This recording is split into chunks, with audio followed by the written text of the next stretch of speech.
Huli na naman ang ilang pasaway ng motorista na dumaan sa EDSA busway. Live mula sa Quezon City, may unang balita si Bam Alegre. Bam! Igan, good morning. Nagsagawa nga ng operasyon itong Special Action and Intelligence Committee for Transportation o SAIC dito sa may bahagi ng EDSA Ortigas sa flyover northbound sa bahagi yan ng Quezon City at hindi bababa sa 8 motorcycle riders na agad yung kanilang napahinto at sinita. Yung kanilang pakay sana mas mapabilis dahil nag-shortcut sila rito sa may EDSA busway pero bawal sila rito. Hindi sila otorisadong dumaan dito. Tanging mga pampublikong transport bus lang ang pwede.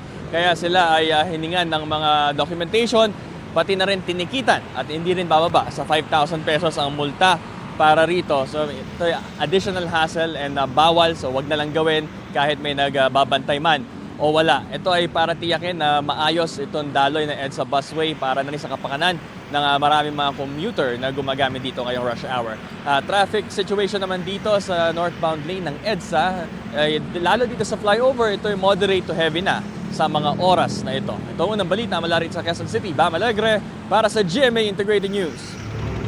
Igan, mauna ka sa mga balita, mag-subscribe na sa GMA Integrated News sa YouTube para sa iba't ibang ulat sa ating bansa.